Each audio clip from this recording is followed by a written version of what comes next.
Echo, Hiraeth. I knew you'd be back.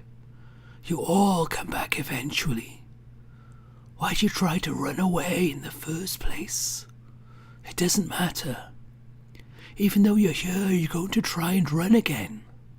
Just stop. Because, just like this town, you're only moving in circles. And with that, Howley opens up what I think is going to be regarded as one of the greatest visual novels of the early 21st century, at least. Now, if you're wondering what this video is, you're not alone, I can imagine. If you listen to my other videos, you've probably noticed I don't tend to do much commentary or anything. Mangoes aside, of course.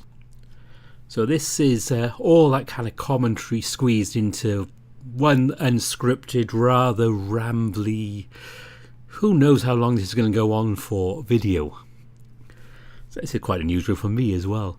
The reason I kind of don't do these comments when I'm reading a visual novel is after class or echo of tennis ace, which I'll be doing in a while, 1915, wherever.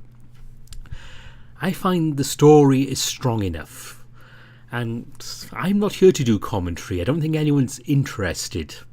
Certainly if I do make comments after things, I notice the views drop right off. So it'll be interesting how many people listen to this one. And also, especially with Echo, some of these cliffhangers and the endings, it's too good. I'm going to spoil things if I start waffling on about things afterwards. So that's why I don't normally do this. If anyone is curious, part of that I do just ramble on. So why is Echo so good? Well, leaving aside that it's Howley and McSkinney writing and we have all the art in there, that kind of thing. For me, and by the way, everything in here is purely my opinion, nothing objective about this whatsoever. But why is Echo so good? The story and the characters I care about. That may sound simple, but I can think of one very, very popular author who fails so badly at those two simple things that I regard his series as a series not to be lightly tossed aside, but thrown with great force. Yes, that old chestnut. And that's what Echo has going for it. I mean, yes, the art is really nice. I mean, if you've just been watching the TJ video, which I've just finished recording a few minutes ago, that piece of artwork by Cardamon towards the end there, so good.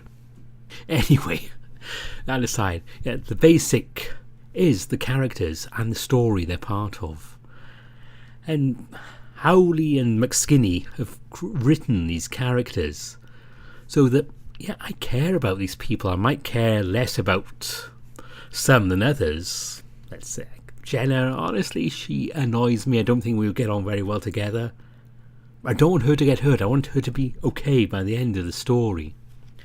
And even the minor characters, okay, don't feel so much about them, but I hope they're okay. You know, what was it, Julian? Who maybe didn't make it out in Leo's route? We don't know. And I can see from reading the Discord chats as well, people do care about these characters. Even, yes, I'm going to say it, Brian, who has no redeeming qualities. I don't think he's actually redeemable. They've taken the time to actually give some background to him. He's no less evil and pleasant, disgusting, scary as hell. But Howley gave a reason for some of that stuff going on. And that's one of the things that's so great. Even these smaller characters, even ones we shouldn't really be liking, and I don't think many of us actually like Brian, if we're honest about it, they still have this background, this story that makes us want to even know something more about them. It's a hard one to explain with that, but that's where these characters are. And the story. Whew. I mean, I can't say everything here, and Yes, I try to avoid too many spoilers, but I'm recording it, as I say, just after TJ's root recording was done. It's the second time I played it. I played it last night, literally within minutes of it being released. As soon as I could download the thing, it started up. So I've been through that twice now, and I think Howley's been getting better with each ending, actually. TJ's doesn't have that emotional... How can I put this? It depends where you are on the Leo liking scale, but I don't think TJ's ending has that kind of emotional kick in the nuts that Leo's does, for those of us who like Leo. But I didn't see it coming. Oh yeah, maybe something like this might go on, but seriously, Howley, you did that? And that's great. I like being surprised, even it's kind of not a good thing for that ending. But it's a surprise, it's great writing, and yes, I can say that Flynn isn't really my favourite character. He's down there along with Jenna, and both of those may trade places as I see more of their roots. But I didn't really want anything to happen to him bad. And see, you can tell I'm rambling, Jake. Just keep starting to forget what I was saying. I forgot what I was saying before, actually, so I can't remember where I was trying to go with this. And as we're playing through these three routes, and obviously I don't know the whole of Echo's story yet, because we still don't have Flynn and Jenna's route complete. So there will be more to learn. But it's nice seeing how other things are happening. Like in Leo's route, if you play Carl's route, you know what happens to Carl. And that happened to him in that route. But we weren't there to see it. It happened. Now, in TJ's route, we've stopped something happening.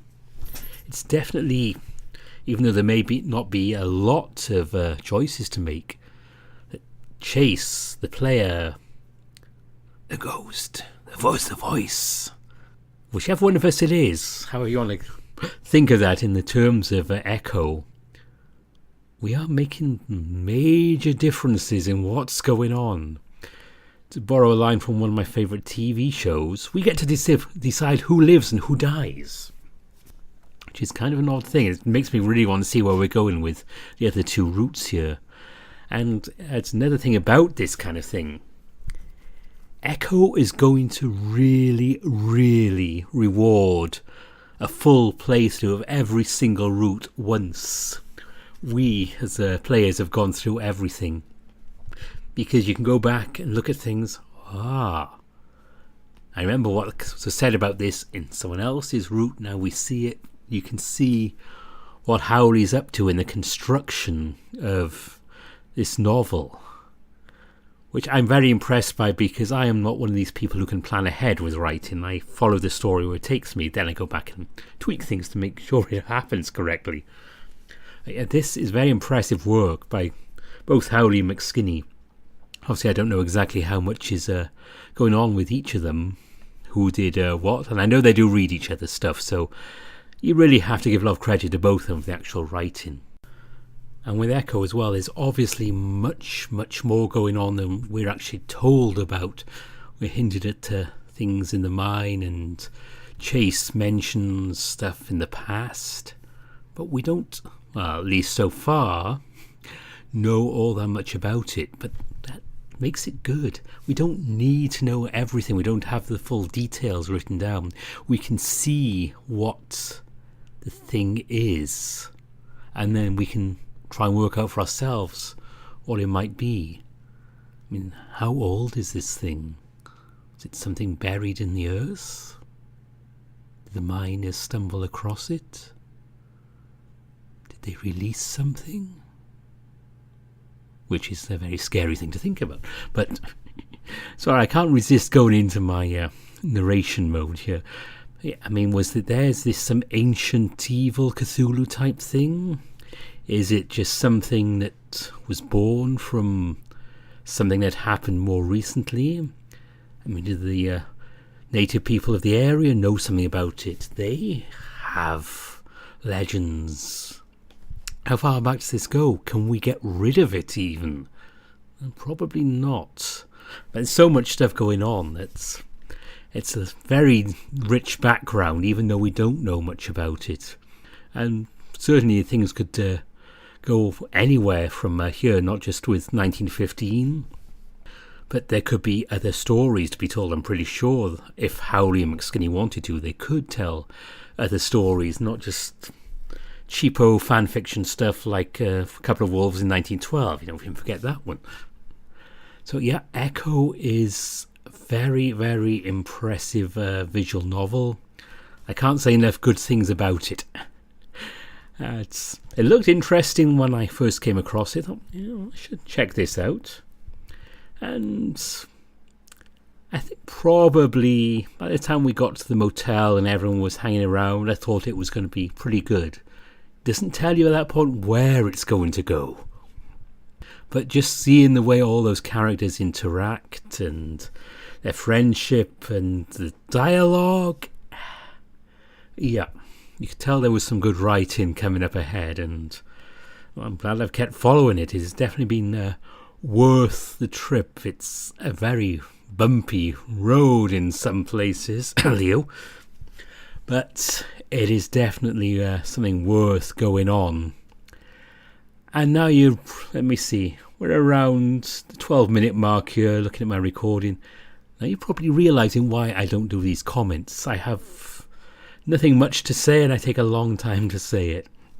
But yeah, we can just summarise it down to Echo is great. I think that just about sums it up, and everyone involved should be pleased with themselves and say, yeah, we did a good job here, because guys, you have done a great job with this. And I am definitely looking forward to the rest of Flynn and Jenna's route, and definitely 1915, so we can find out what's going on, even with those spoilers in Leo's route for what the ghost says happens. Yep, that is probably a good time to wrap this up. I don't have that much to say, and if you're wondering, my plan is that when 1915 or whatever we end up calling it does come out for the public, then I will start doing some videos of maybe a couple of routes there. I don't quite know how Howley's planning things for that, but that will be something I definitely want to do in the future when that comes out. And yeah, it has to be the public update. You can ask me all you want, but until things are released to the public, they're not patron only, I will not be doing any of these recordings, just to make it fair on everyone, and I kind of have a gentleman's agreement with Howley not to do anything like that. So I will be carrying on, if you're still listening, with a couple of other series. I'll be bringing those in. Now I've finished Night in the Woods and Echo, and it is kind of an odd thing to have finished my Echo videos. It's been over a year I've been doing them, and I thought maybe 5 people might listen to the first one, and maybe 2 for the second, and I'd probably give up when I saw people didn't like the third one, and I just keep playing Echo. You just keep listening. I can't get away from these things now. But it is very strange to have actually reached the end. It's good in the way of, yeah, we've done something. I said I would do 2 routes. I've done 2 routes in Echo. It's amazing. I've done 20 hours or more of simply talking through Echo and voice acting everyone. Yes, quite a thought. So it's good to actually get that done, but also I'm kind of missing them now. Yes, I could do another route, but I said I would do 2 routes, and I like to leave a lot of things unread. I like people to go in and find their own versions, find their own routes, and see all those options that I didn't take in my videos, even though I've played them. So why are you listening to me? Why aren't you going back in to play Echo right now? Until the next 1915 video, as far as Echo related things goes, thanks for listening. I hope you enjoy some of my other series in the meantime. For now, Yehida, and don't forget, Leo's the best.